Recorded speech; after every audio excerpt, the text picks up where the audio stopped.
പ്രിയ ശ്രോതാക്കളെ, the story of the സെയിൻസിൻ്റെ 301 അധ്യായത്തിലേക്ക് ഏവർക്കും സ്വാഗതം. വിശുദ്ധ ഒസ്യത്തിന് ശേഷം ഈ ആഴ്ച വിശുദ്ധ അംബ്രോസിനെ കുറിച്ചാണ്. അംബ്രോസ് ഇറ്റലിയിലെ സീനായിൽ ഒരു കുലീന കുടുംബത്തിൽ ജനിച്ചു. ശിശുവിൻ്റെ ശിരസിന് ജന്മന അസാമാന്യമായ വലിപ്പവും കൈകാലുകൾക്ക് ബലഹീനതയും ഉണ്ടായിരുന്നു. ഒരു ദിവസം ബന്ധുക്കൾ ശിശുവിനെ ദേവാലയത്തിൽ കൊണ്ടുവന്ന് ദൈവത്തിന് കാഴ്ചവെച്ചു. അപ്പോൾ അത്ഭുതകരമായ അംഗവൈകല്യങ്ങൾ നീങ്ങി. കുട്ടി വളർന്നു വന്നപ്പോൾ അസാധാരണമായ ഈശ്വരഭക്തിയും ജ്ഞാനദാഹവും പ്രദർശിപ്പിച്ചിരുന്നു. വിദ്യാഭ്യാസം കഴിഞ്ഞ് 17-ാമത്തെ വയസ്സിൽ സുശേഷ പ്രബോധക സംഘത്തിൽ അംഗത്വം സ്വീകരിച്ചു. അധികാരികൾ അംബ്രോസിനെ കൊളോണിയയിലെ ഉന്നത വിദ്യാപീഠത്തിലേക്ക് അയച്ചു. വൈകാതെ അദ്ദേഹം തത്വചിന്തയിലും ക്രൈസ്തവ ദർശനങ്ങളിലും പ്രാവീണ്യം നേടി. അക്കാലത്ത് ദൈവശാസ്ത്രപരമായ ഉപരിവിചിന്തനങ്ങൾക്കായി പല വിദ്വാൻമാരും അംബ്രോസിനെ സമീപിച്ചുകൊണ്ടിരുന്നു. മനുഷ്യർ തമ്മിലുള്ള മൈത്രി ബന്ധം എവിടെയെല്ലാം തകർക്കപ്പെട്ടുവോ അവിടെയെല്ലാം അംബ്രോസ് അനുരഞ്ജനത്തിന്റെ സന്ദേശവുമായി ഓടിയെത്തിയിരുന്നു.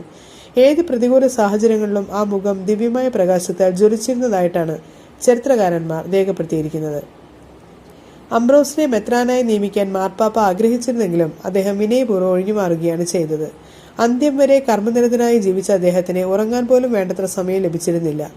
1786 നോമ്പ് കാലത്ത് ഒരു ദേവാലയത്തിൽ പ്രസംഗിച്ചുകൊണ്ട് നിൽക്കുമ്പോൾ അദ്ദേഹത്തിന്റെ രക്തനാടികളിലൊന്ന് പൊട്ടി. രക്തസ്രാവം കൊണ്ട് ക്ഷീണിതനായെങ്കിലും അദ്ദേഹം കർമ്മരംഗത്ത് നിന്ന് പിന്തിരിഞ്ഞില്ല. എന്നാൽ അദ്ദേഹത്തിന്റെ ദിനങ്ങൾ എണ്ണപ്പെട്ട് കഴിഞ്ഞിരുന്നു. 66-ാമത്തെ വയസ്സിൽ വിശുദ്ധൻ മരിച്ചു. ഇനി നമുക്ക് ഇന്നത്തെ ചിന്താവിഷയം എന്താണെന്ന് ശ്രദ്ധിക്കാം.